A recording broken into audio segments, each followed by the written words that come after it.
Tumayo tayo pansumandali mga kapatid at buksan natin ang ating mga Biblia. Let's open our Bibles in Acts chapter 20 verse 35. One verse lang, ngunit napakalaki ng sinasabi. Acts chapter 20 verse 35.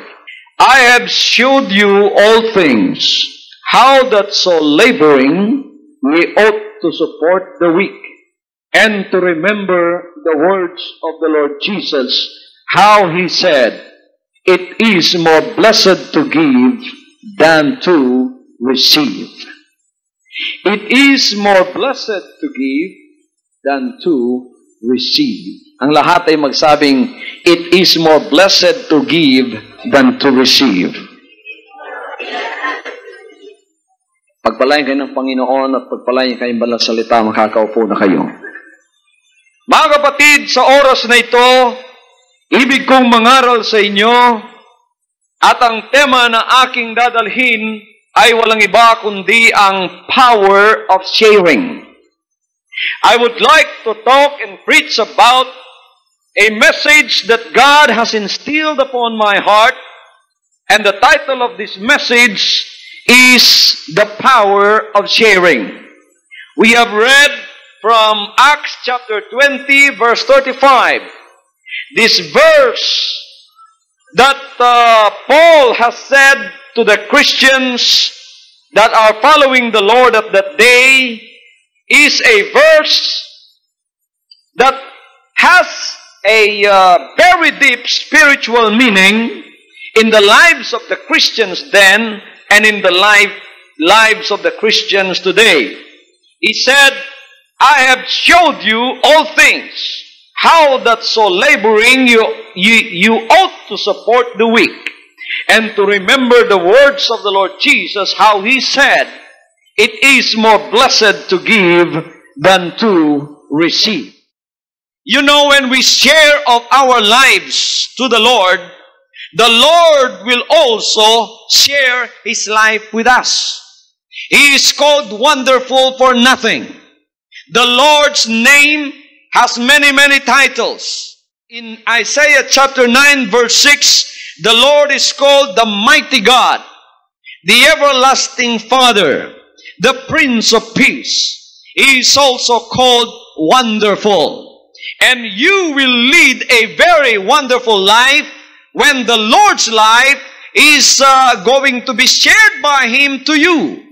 Pagka ang buhay ng Panginoon ibinahagi na niya sa iyo, sapagkat nakibahagi ka rin sa kanyang buhay, at ibinahagi mo ang buhay mo sa kanya, pagka panahon na ang Panginoon ay makikibahagi ng kanyang buhay sa iyo, magiging wonderful ang buhay mo. Sapagkat ang buhay mo ay magkakaroon ng kapangyarihan at magkakaroon ng pagpapala.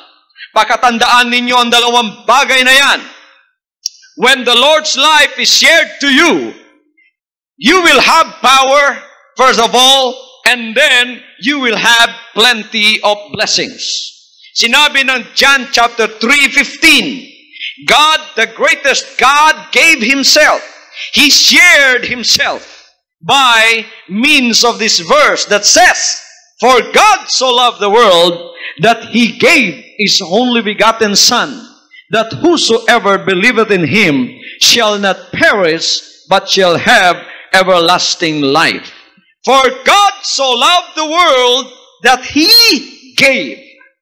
Pinakamamahal, kalugod-lugod ng Panginoon ang sanlibutan, kaya ibinigay niya ang kanyang bugtong na anak. Sa kanyang pagbibigay, sa kanyang pakikibahagi, ang resulta nito, mga kapatid, ay nagkaroon ng tinatawag na kapangyarihan ng kaligtasan. This sharing of the Lord of His love for our salvation resulted in the power of salvation. The power of salvation means eternal life to everyone that receives Him as their Savior. John chapter 1 verse 12 says, to them that receive Him, to them gave He power to become the sons of God. He shared Himself because in John chapter 6 verse 51, He said, I am the living bread which came down from heaven. If any man eat of this bread, he shall live forever. And the bread that I will give is my flesh, which I will give for the life of the world.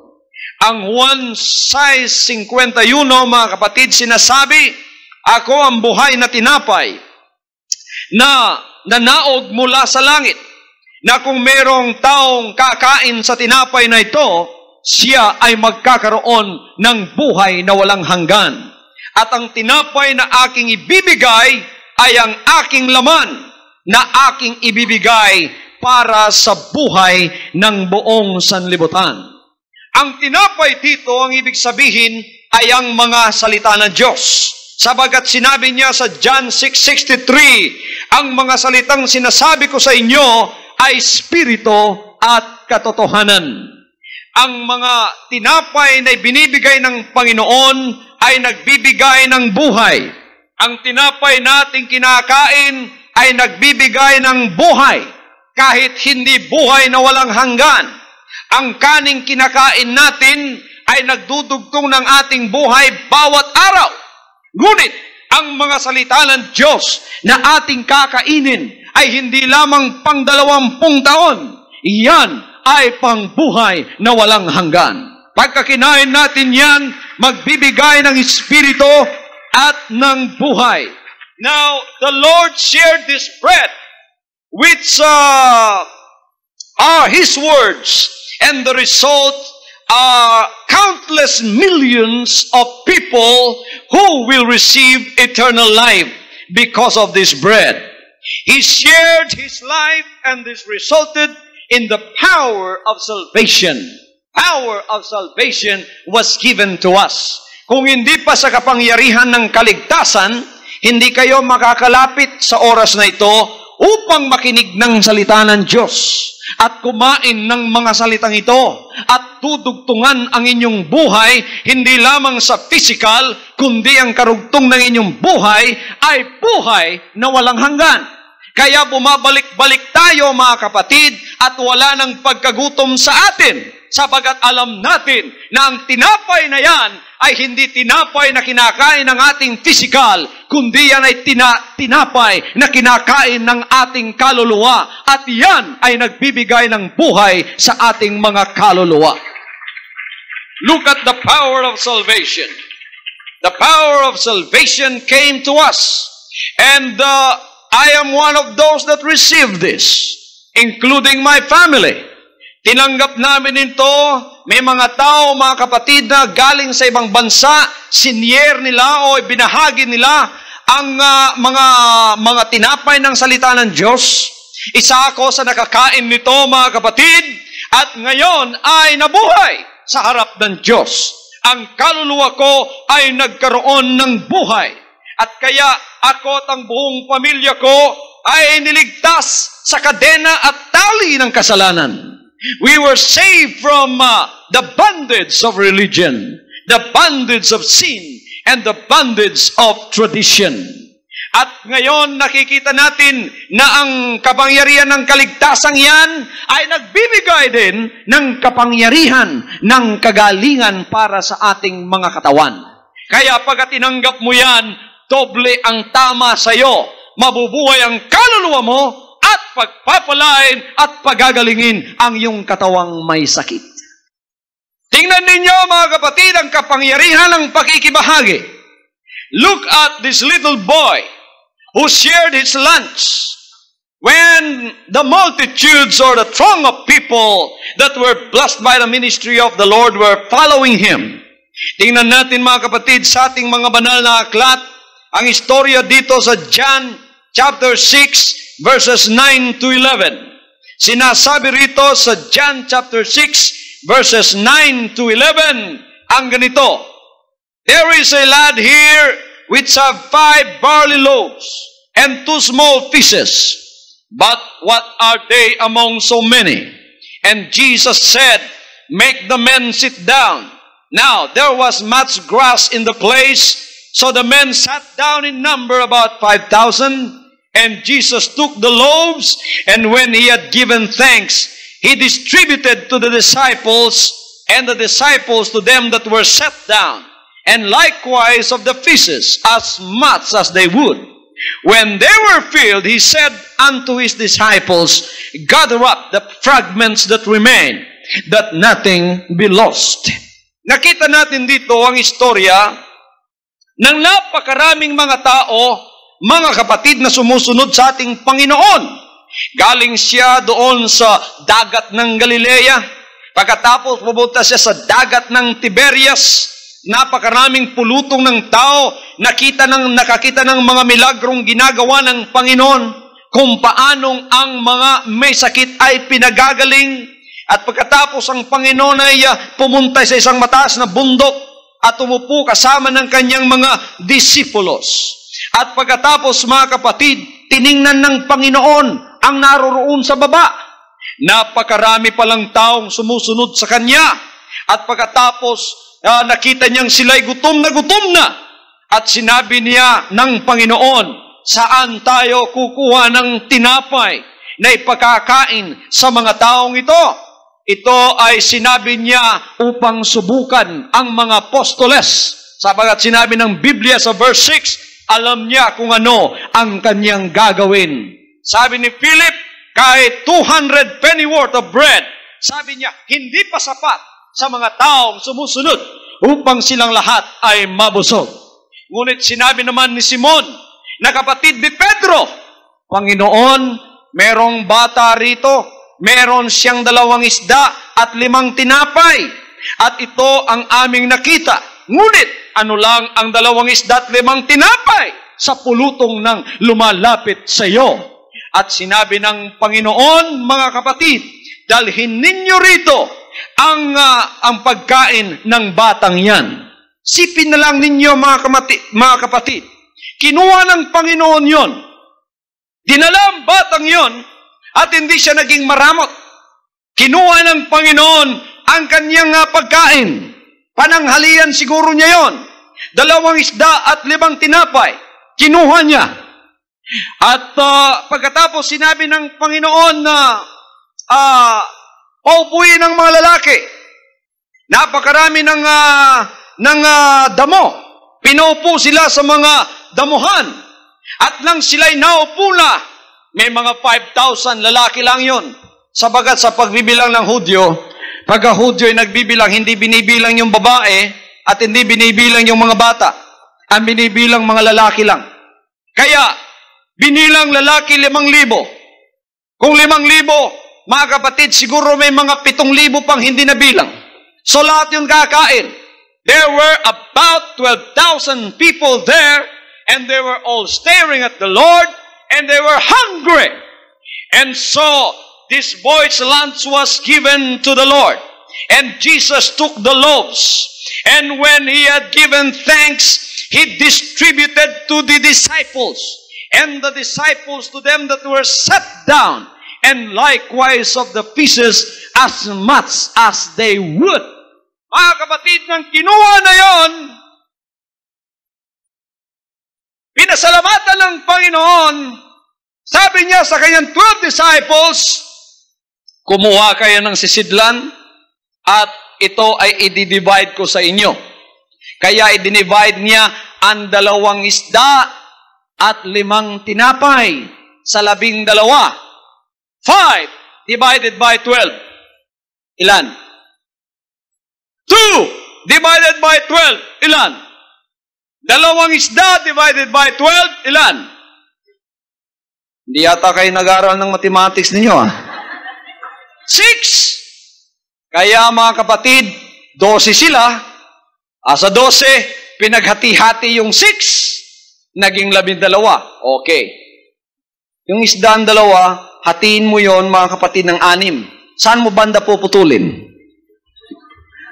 Dito banda sa may 1/3, 1/2. Pagkatapos, matitira, 3. 6, 2 eh. Pagkatapos yung 6 na putol-putol, puputulin mo na naman yun. Para sa 12. Mga kapatid ng pinagpuputol-putol, ang liit na lang ng share ng bawat isang disciple. Siguro sinasabi ni Pedro, isang lunok ko lang nito, wala na ito eh. Ang ngayon ang tinapay naman, divided by 12 pa rin, mga kapatid. Kaya pinaghati-hati yon, sobra na, kulang na sa kalahati sa bawat isa sa kanila. Mabuti sana kung 6 yung tinapay, kasi kung 6 yun, equal sana kalahati ang bawat isa. Kaya kulang na sa kalahati. Maliit na pirasong isda at kulang sa kalahating tinapay. Sinabi ng Panginoon, okay, dinistribute ko sa inyo ngayon yan. I-distribute naman ninyo sa 12,000 na nakaupo.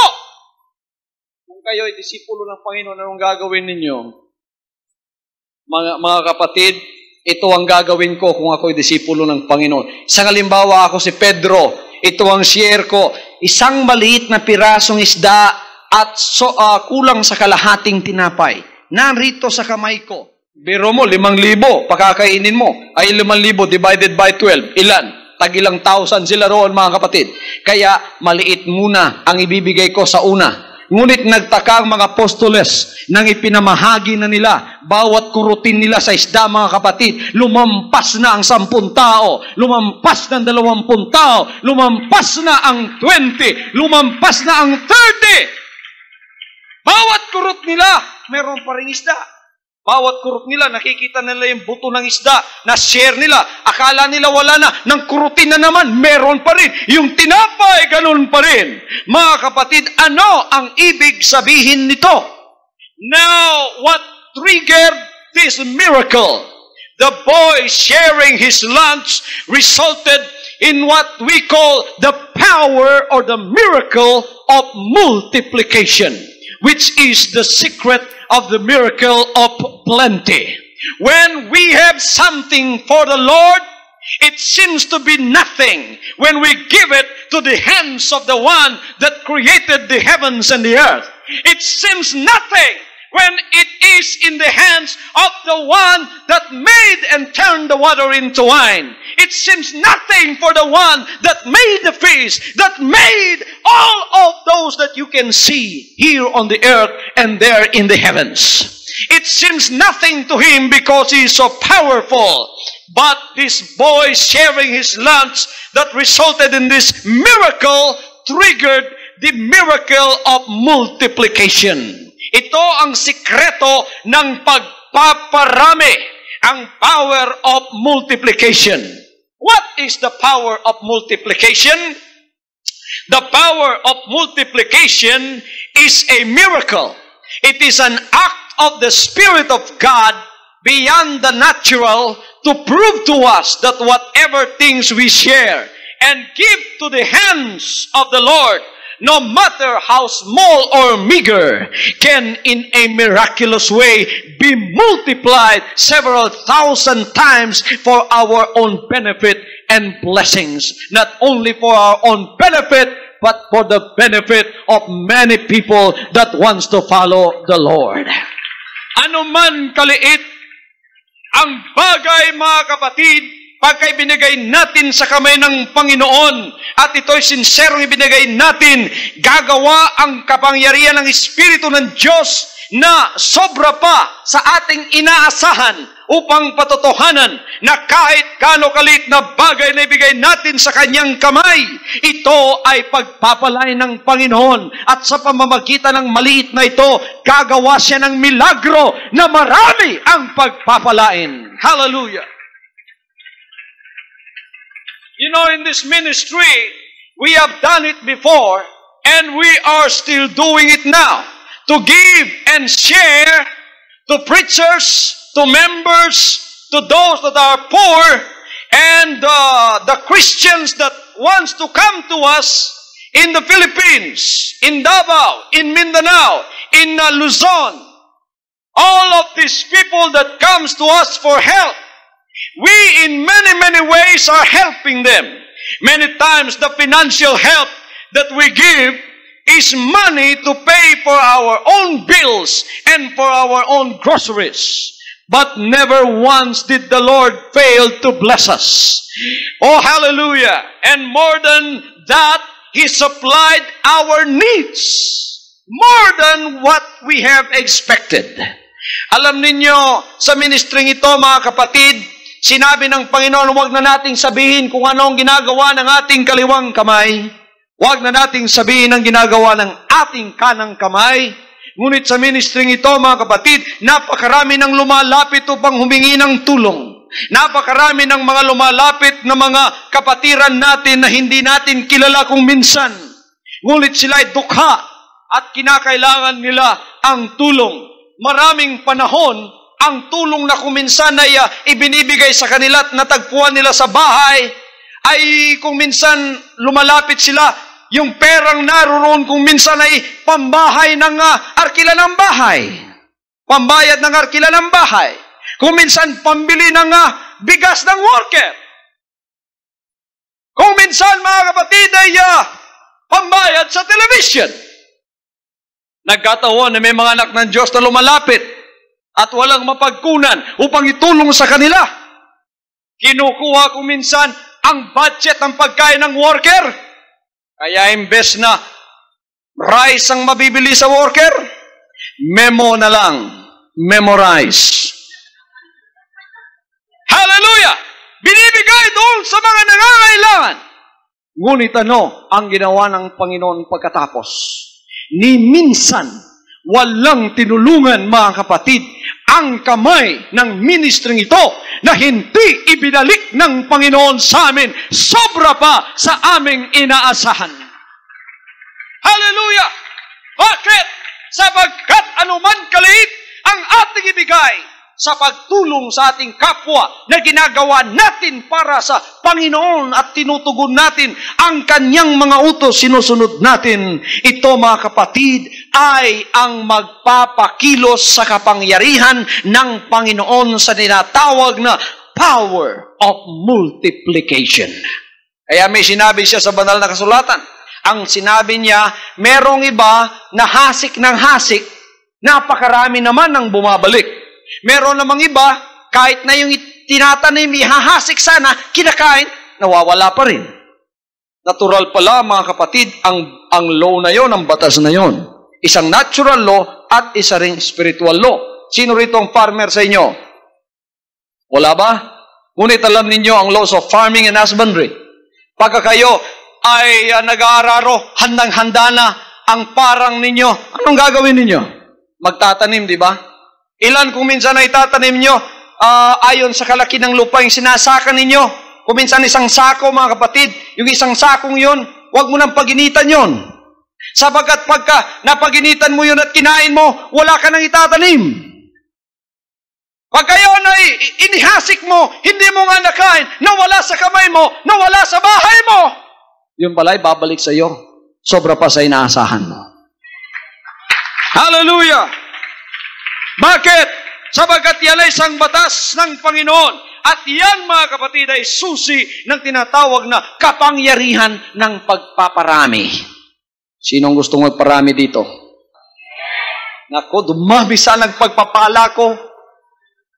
Sa ngayon, ang dumarami yung problema mo.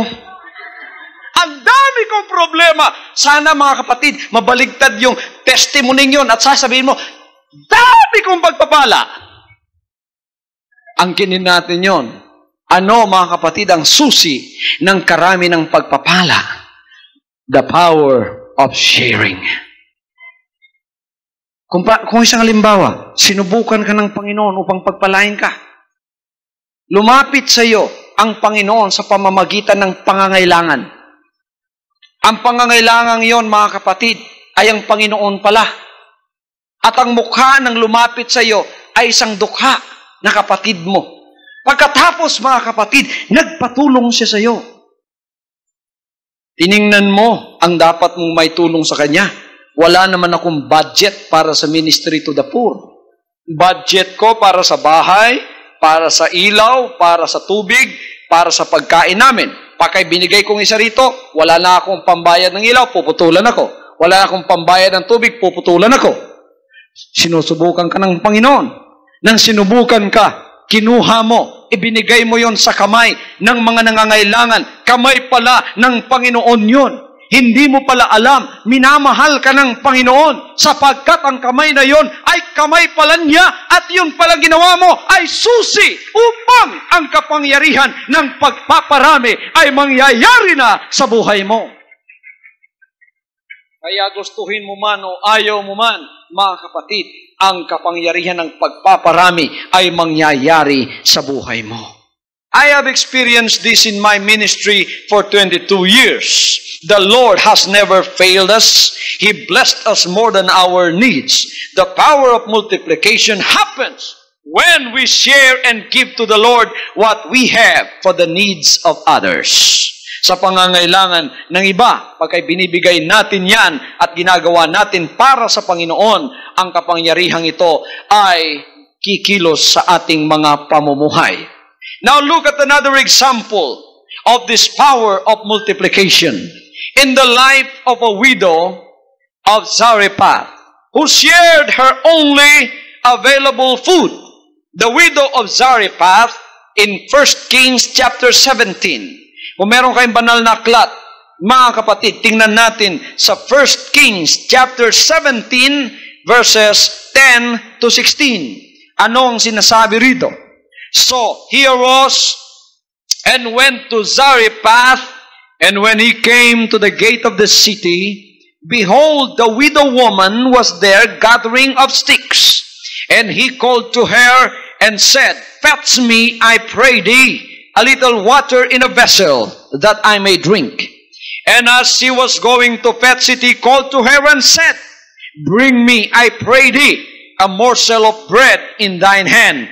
And she said, As the Lord thy God liveth, I have not a cake, but an handful of meal in a barrel, and a little oil in a cruse. And behold, I am gathering 2 sticks, and I may go in and dress it for me and my son, that we may eat and die.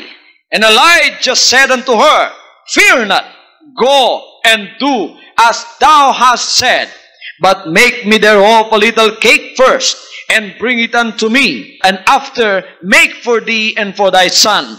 For thus saith the Lord God of Israel, The barrel of meal shall not waste, neither shall the cruse of oil fail, until the day that the Lord sendeth rain upon the earth. And she went and did according to the saying of Elijah, and she and he and her arose, did eat many days, and the barrel of meal wasted not, neither the cruse of oil fail, according to the word of the Lord, which he spake by Elijah. Now, we see the story here of the widow of Zarephath in 1 Kings 17, 10 to 16. This is a vivid example of God's miraculous acts in the most serious of situations. She shared her last bread in the face of famine, and a handful of meal in a barrel, and a little oil, and then death. The prophet said, Fear not. Sinabi ng propeta, huwag kang matakot, sabagat sinasabi ng Panginoon na buhay sa Israel, ang iyong pagkain, the barrel of meal shall not waste, neither shall the cruse of oil fail, until the day that the Lord sendeth rain upon the earth. And the barrel of meal wasted not, neither did the cruse of oil fail, according to the word of the Lord, which was spoken through Elijah. Certainly in this story, God hasn't run out of miracles, and one of these is the secret of the power of multiplied blessings, which can be had by sharing what we have, even in the face of our acute needs. Dito nakita natin ang istorya ng isang babaeng balo, mga kapatid, na namumulot ng mga kahoy. At nakita siya ng isang alagad ng Diyos, isang propeta ng Diyos na si Elijah. Kung minsan, sinusubukan tayo ng Panginoon upang pagpalain, mga kapatid, sa ating napakalalim na pangangailangan. Sinusubukan tayo ng Panginoon upang tayo ay kanyang pagpalain. Biro ninyo itong propetang ito, makapangyarihan sa harap ng Diyos. Kahit tumawag siya sa Diyos, ngayon sasagutin siya. But there are times that the ministry is going to depend on somebody. It's going to depend on a widow. It's going to depend on a certain individual. is going to depend on the people of God. God is going to let that happen sometimes because He wants to bless His own people. Tingnan ninyo rito mga kapatid, naging dependent ngayon sa kanyang pangangailangan ang propeta ng Diyos na walang iba kundi si Elijah. At pagkatapos anong sinabi niya? Sabi niya, meron ka bang pagkain sa bahay mo? Sinabi ng babaeng ito, meron. Sabi niya, kaya namumulot ako ng kahoy sabagat lulutuin ko ang harinang ito at pagkatapos yung langis ay gagawin ko kasama ng harinang ito na isang cake para sa akin at sa aking anak. Ito na lang ang natitira naming pagkain. Pagkatapos, sabi niya, maghihintay na kami ng aming kamatayan. Sinabi ng alagad ng Diyos na ito, sabi niya, gawin mong sinasabi ko sa iyo, sabagkat habang buhay ang Diyos ng Israel, hindi mawawala ang harina at ang langis sa bahay mo. Anong sinabi niyang gawin mo? Sinabi niya sa kanya, pakainin mo muna ako. Ang ibig sabihin, unahin mo muna ako. Pagkainuna mo ako, inuna mo ang gawain ng Diyos. Kahit kailan pa man, hindi hihiwalay ang pagpapala ng Diyos ay iyong buhay. Ginawa nga ng babaeng ito, in spite of her acute need, in spite of the seriousness of her situation, she shared her last bread in the face of famine. It was just a handful of meal. And then they will wait for their death. Ngunit sinunod pa rin niya ang salita ng alagad ng Diyos. Mga kapatid, iyon ang susi na nakapag-trigger ng pagpapala ng tinatawag na kapangyarihan ng pagpaparami. Sabagat nang kinuha na yung sandakot na harinang yon at ang langis na yon ibinigay na pagkatapos pinakain doon sa propeta ng Diyos, ano ang nangyari? Nawala na yon sa kanyang sisidlan. Ngunit nang makalabas ng propeta at nakakain na, ayon sa sinabi ng Panginoon sa pamamagitan ng bibig ni propeta Elijah, mga kapatid, bumalik-balik siya 3 taon hanggang wala pa ang ulan, hanggang may drought pa, ang lahat ng mga tao ay namamatay na. Ngunit ang babaeng ito na nakapagbigay ng susi ng kapangyarihan ng pagpaparami, bawat anong oras na bumalik siya, naroroon pa rin ang sandakot na harinang yon. Naroroon pa rin ang langis na yon. Hindi nawawala sa loob ng 3 taon at kalahati. Siya at ang kanyang anak ay kumakain sa harap ng napakalaking drought at famine. Bakit? Sapagkat alam ng Panginoon kung paano niyang pagpapalay ng mga anak niya. Ngunit tayo ay gagawa ng isang bagay upang ang Panginoon ay makapagpala sa atin. This is what I call the power of sharing. Ang lahat ay magsabing the power of sharing. Are you willing to share of your life to the Lord? Are you willing to share of your talent to the Lord? Are you willing to share your finances to the Lord? In our ministry, the Lord has taught us how to share. Sharing is given in the Word of God because it triggers the power that we need for our everyday lives. And it triggers the ministry of miracles that we need for our everyday lives. Sharing of our tithes and offering opens the windows of heaven. Malachi chapter 3 verse 10 says, bring ye all the tithes into the storehouse, that there may be meat in mine house, and prove me now herewith, saith the Lord of hosts, if I will not open you the windows of heaven, and pour you out a blessing, that there shall not be room enough to receive it. We notice in this verse in Malachi chapter 3 verse 10, that the sharing of our tithes and offering, which is 10% of our income, will open to us the power of God's multiplied blessings. Everybody says the power of God's multiplied blessings.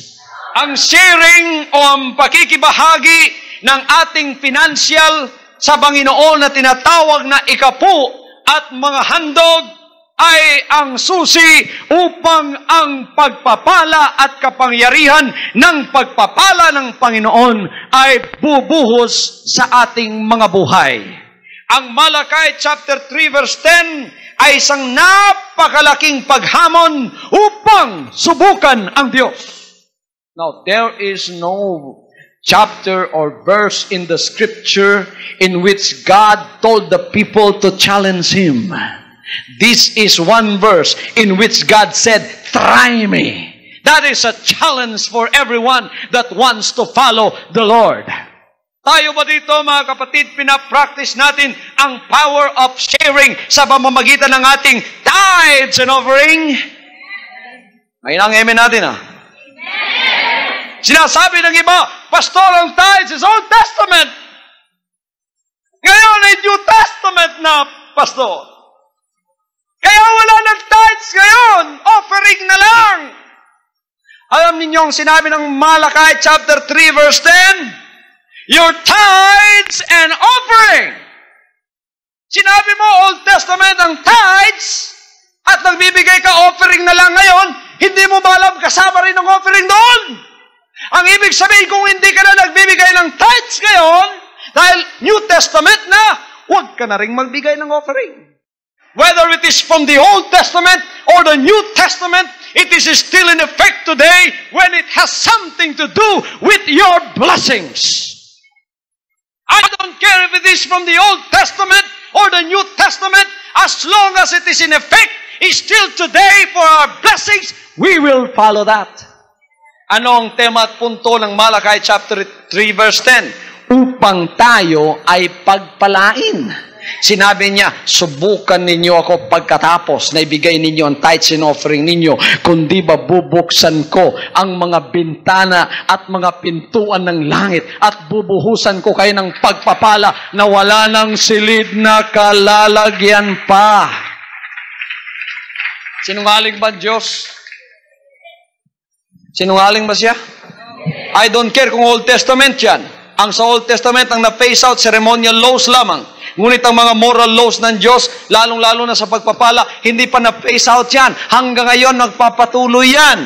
Kung Old Testament ka o New Testament, basta yan ay blessings, mga kapatid, ang kinin ninyo. Sabagat yan ay isang pangako na para sa iyo bilang isang tunay na anak ng Diyos. God says to prove Him. God wants to open the windows of heaven and deluge down a blessing upon us. A blessing so abundant that we should be overwhelmed with it. Talagang tatabunan tayo ng pagpapala. Sino ang tinabunan ng pagpapala sa inyo? Praise the Lord. Ang ating kapatid taga-Tondo, tinabunan na ng pagpapala yan. Amen. Sino bang tinabunan ng pagpapala dito? Taas ang kamay. Di ba kayo tinatabunan ng pagpapala? Yung tinatabunan ng problema, itaas ang kamay. Gusto ninyong mawala, medyo maibsan yung mga problema ninyo, mga kapatid? Gusto ninyo? Gusto ninyong maibsan yung problema ninyo? Ang ibig sabihin, gusto ninyong mawala sa sumpa. Kasi kung nasa sumpa ka, marami kang problema eh. Bawat takbang mo, may problema ka. Nakasumpa yung buhay mo. Kung ikaw ay nakasumpa, para kang palaka na nahulog sa balon. Talon ka ng talon, ang bagsak mo doon pa rin. Amen? Kung nakakaahon ka man, merong isa hindi nakikitang kamay, kukunin ka na, may babalik ka naman sa balon. Pagka nakasumpa ka. Pagka ikaw naman ay nasa pagpapala, para kang palaka pa rin. Na lukso ng lukso, isang lukso mula, nakakaahon ka na sa balon. Pagka nahuhulog ka sa balon, meron namang kamay na kumukuha sa iyo at inaalis ka sa balong yon. Balon ng mga problema. Yan ang buhay ng pagpapala. I don't say that if you are living under the power of God's blessings that you don't have problem anymore. You will still have problems because you are facing the same world, you are facing the same devil, you are facing the same situation and the same problems in life as those that are living under blessings and under curse. But the difference is that God is with you and He is going to save you. He said, if you pass through the waters, if you go through the fire, the Lord said, I will be with thee. Nasa sa iyo ang Panginoon. Ang diferensya nung wala sa pagpapala, may problema silang tulad ng hinaharap nung nasa under ng pagpapala, ngunit walang Diyos na tumutulong sa kanila. Kaya namamatay sila na kasama ng sumpa. Mga kapatid, at walang pagpapalang natitikman sa Panginoon. Gusto ba ninyong maibsan yung mga problema ng buhay ninyo? Na kung meron kayong problema, may malulusutan kayo at magkakaroon ng katugunan at magkakaroon ng kalutasan. Ang problemang iyan, napakarami sana mga Kristiyano, mga kapatid, ang ganito ang pamumuhay, matagumpay na balagi. Ngunit kinakalimutan nila ang sinabi ng Panginoon dito na hindi na mauulit pa. Nasa New Testament ang tithes. Mag-aaral tayo isang araw tungkol dyan. Pag-aaralan ba natin? Are you willing to know the power of sharing, which is for our own benefit and our own blessings? This is the only verse that God said, try me. Subukan ninyo ako. Sasabihin mo, Panginoon, mula ngayon, hanggang sa ikaw ay dumating, mangangako ako, magbibigay ako ng tithes and offering. Pakaraw, subukan mo, Panginoon. Subukan mo. Sinubukan ko ang Panginoon. Surrender na ako, mga kapatid, sapagkat ang lahat ng kapag subukan na binigay ko sa Panginoon, sinubukan ko siya sa pagpapala, kung magbibigay ba talaga, may milagro talagang gagawin ng Panginoon sa buhay mo. Hallelujah. Hallelujah. Alam ba ninyo, ang ministry natin ay mayroong television ministry through the power of sharing. Alam ba ninyo, Monday, 1:30 to 3 ang ating telecast. Huwag kayong magtaka pagka araw-araw na yan. Pagka daily na yan. Amen. Huwag kayong magtaka pagka daily na yan. Sapagkat yan ang sinusubok ko sa Panginoon ngayon. Panginoon, ang pagpapala mo ay tunay. Hindi na kita susubukan. Sasabihin ko na sa iyo. Gusto ko ang telecast ay maging araw-araw hanggang dumating ka. Gagawin ba ng Panginoon para sa atin yan? Kaya lahat kayong mga anak ng Diyos dito sa Metro Manila, dito sa Pilipinas, lalong-lalo na dito sa congregation sa Metro Manila, maghintay kayo sapagkat ang telecast na ito ay magiging pang-araw-araw. Ako ay bibisita sa pamamahay ninyo at mangangaral ng mga salita ng Diyos sa inyong pamamahay araw-araw. Everybody say praise the Lord. You know, God has a longing in His heart. God's longing is to send revival and a plenitude of spiritual blessings to us. The question that must be asked then, why is this? Why does He not do so? And the answer is because the key that opens the windows of heaven is in our hands. And through our sin and our disobedience, our spiritual laxity and slothfulness, we do not turn the key that will open the windows of heaven.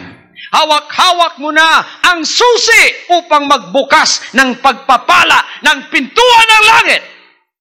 Ngunit sa pamamagitan ng katigasan ng ulo ng mga anak ng Diyos, sa pamamagitan ng kanilang katigasan ng ulo, sa pamamagitan ng kanilang kasalanan, sa pamamagitan ng kanilang pagsungay, hindi nila pinipihit yung susing yon. Nakaganon lang sila. Tapos bibitiwan. Nasa kamay na ninyo ang susi. Ipihit natin at buksan. At pagkatapos sinabi ng Panginoon, bring ye all the tithes is the key. Bring ye all the tithes is the key. Hawak mo na. Pipihit mo ba? Yes! Bring ye all the tithes is the key to the power of blessings. But it also means more than that. It means more than our financial sharing to the work of God. This also includes giving ourselves unreservedly to the Lord. According to Romans chapter 12, verse 1. Bigay natin ang ating mga sarili sa Kanya, mga kapatid, unreservedly, unconditionally. Give your lives, give yourselves as a living sacrifice. Pumupunta tayo rito, ano kayo? Living sacrifice ng Panginoon. Kaya tayo nagsasacrifice. Sacrifice of praise, sacrifice of thanksgiving, sacrifice of giving, sacrifice of praying, sacrifice of witnessing, sacrifice of coming to the house of God. This all involves sacrifice. Without sacrifice, there is no worship. In the Old Testament, when you come to the temple to worship, you must sacrifice. Pagdadala ka ng sacrifice, ihaalay mo doon. Pagkatapos susunugin mo, ang usok nito papasok sa butas ng ilong ng Diyos at ito ay magiging mabango sa kanyang harapan. Pagka kayo ay pumupunta dito, nagsasacrifice ba kayo? Paano kayo na nagsasacrifice? Pagka umaawit ang lahat, umaawit ba kayong kasama nila? Kahit nangangawit na yung kamay ninyo? Lalo na yung victory clap natin? Sa sacrifice ba kayo? Pagka pumunta kayo sa pagsasamba sa Diyos, sa tinatawag na worship, at wala kayong sacrifice na ginagawa, ay mga kapatid, hindi kayo nagsasamba. Nagpapahangin kayo. Amen. Nagpipiknik kayo. Kaya sacrifice ito. Sarap matulog alas 12:30 ng hapon. Ayaw mong matulog sapagkat makikinig ka at sumasamba ka. Pagka umaawit ang lahat, umaawit kang kasama nila. Pagka nananalain lahat, nananalain kang kasama nila. To pray is a sacrifice. To worship is a sacrifice. To say praise the Lord is a sacrifice. To preach the word of God is a sacrifice. Hallelujah! There are many churches who comes to the house of God and they do not sacrifice because they only stay there for 1 hour. Isang oras lang, tapos na sa kanila yun. Bahala na. Hindi sila gusto mag-sacrifice. Pagka upong-upo nila, naghihilik na. Pagka nagpupuri ang lahat, mga kapatid, parang butiki sa hapon. Malungkot na malungkot. Yung katuwaan, isang sacrifice yan. Biro mo pagka pumapasok ka sa ministry, ito ang ministry, ayaw mo bang tumawa? Kailan tumawa ka? Ayaw ko nga tumawa, dami kong problema. Pero pagka pumasok ka sa bahay ng Diyos, sabi niya, you come with gladness and joyful heart in the presence of the Lord. Hallelujah! Ito mga kapatid, ang pagsamba sa harap ng Diyos, na mahirap mang ngumiti, kailangan ngumiti ka. Masakit man yung paa mo, kailangan ngumiti ka. Hallelujah. Amen. Malungkot ka man, bago ka lang binugbog ng asawa mo. Paglabas mo kasi, ayaw niya. Binuntal ka muna bago ka dumating dito. Kailangan sana umiiyak ka. At dapat pala sinabi ng Diyos, you give the sacrifice of praise and thanksgiving and joy. Kaya masaya ka. Hallelujah! Everybody say, praise the Lord! You give yourselves unreservedly to Him, and then giving up our substance to Him, not just giving our tent to Him, but reckoning that it is all His. Our money, our home, our breath, our car, all of our possessions, even our lives, this is the Lord's property. Kaya wala tayo palang dapat ipagmayabang sa Panginoon eh. Kahit pala yung buhay natin. Ang iba sinasabi nila, malakas ako ngayon, yumaman ako nang dahil sa sarili kong kapangyarihan, sabagat matalino ako, sabagat malakas ako, kaya ako ay yumaman, kaya ako ay naging successful. Biro ninyo ang utak ko, ang IQ 105, kaya ako ay nasa top executive position, nagsweldo ng napakalaki. Sabagat utak ko yan. Hindi mo utak yan. Ginawa ng Panginoon ang utak na yan. Pagka inangkin mo ang utak na yan, na sa'yo, baga pipihitin ng Diyos ang isang maliit na tornilyo sa ulo mo, isang araw nandoon ka na sa EDSA at ikaw ay nagsusukat doon ng walang sinusukat. Everybody say amen. Kaya ibigay mo ang pagpupuri sa Panginoon. Itong lahat ay sa Kanya. Kaya pagbibigay ng lahat sa Diyos, itong lahat ay sa Kanya. Giving our time to the Lord. All of it making no division between sacred and secular, but using all our time and energy for the glory of God. Mga kapatid, hindi lahat kayo full-time. Merong mga full-time dito, binigay nila ang lahat ng time ng Panginoon. Ang iba sa inyo, hindi full-time, ngunit sa panahon na kayo kinakailangan ng Panginoon, kahit nasa trabaho kayo, pagkakailangan kayo ng Panginoon, unahin ninyo ang sa Panginoon. Ibigay ninyo ang time para sa Kanya. Giving our children to Him. This is also part of our sharing, the giving of our children to Him. Asking Him to plan for our children's lives. Bigay mo ang mga anak mo sa Panginoon. Ibigay mong lahat sa Kanya at sabihin mo, Panginoon, Ikaw po magplano para sa mga anak ko. At pabayaan mo ang Panginoon ang siyang gumawa at kumilos sa mga anak mo.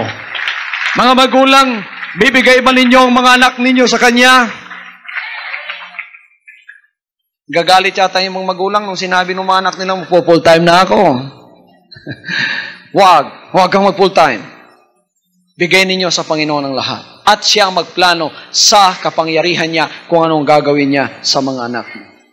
Ibigay mo ang lahat ng talent mo sa Kanya, ang iyong abilidad sa Kanya, ang lahat ng mga kaloob ng Diyos sa Kanya.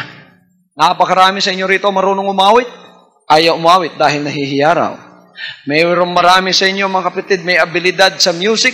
Ayaw pumunta rito kasi nahihiya raw. Bakit nung nasa sanlibutan kayo, hindi kayo nahihiya?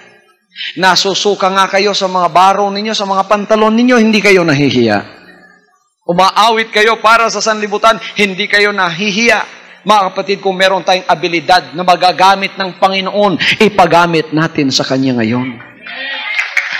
Kaya kayo ay pumunta rito, hindi upang papasanin muli ng mga problema, hindi upang papasanin muli ng mga kabigatan.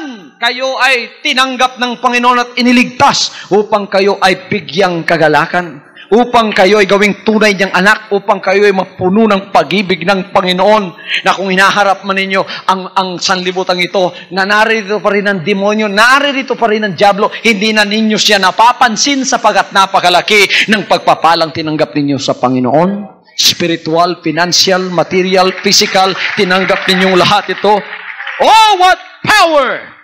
And this could only be had when we have the power that is moving in our midst, which is the power of sharing.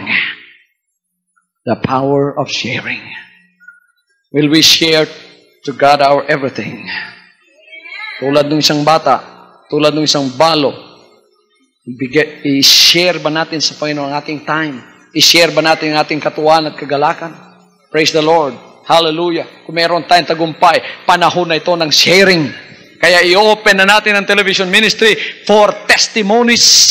I-share na natin sa lahat ang lahat ng mga ginawa ng Panginoon sa ating mga buhay. Hallelujah, hallelujah. Kayong mga malungkot, ayaw ng Diyos na kayo ay manatiling malungkot. Gusto ng Panginoon i-share ninyo sa Kanya yan. When you share your life to the Lord will also share His life with you. And you will see how wonderful your life is going to be. Makikita mo kung paanong magiging wonderful ang buhay mo. Praise God. Hallelujah. Hallelujah, hallelujah. Kayong mga nasa harap ng inyong television sets, mga anak ng Diyos, na ngayon ay nanonood at nakapakinig. At kayo mga kapatid, ay merong mga pangangailangang immediate ngayon. Nasa sa harap ng inyong screen, ang telephone numbers natin. Tumawag kayo at kami ay handa na mananalangin kasama ninyo para sa inyong pangangailangan. Para sa inyong lahat na may mga pangangailangan, lalo-lalo na karamdaman sa katawan, hawakan na inyong television sets, ako'y mananalangin.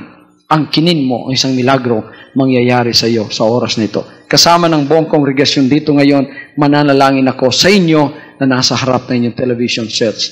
Hold on to those television sets as point of contact for the power of God, and I'll be praying for whatever you need right now. Whether it be physical healing of your afflicted body, the Lord is going to heal you right now. Panginoon Diyos, ang mga anak po ninyo na nakahawak sa kanilang television set sa oras na ito ay may pangangailangan at may mga karamdaman sa kanilang mga katawan.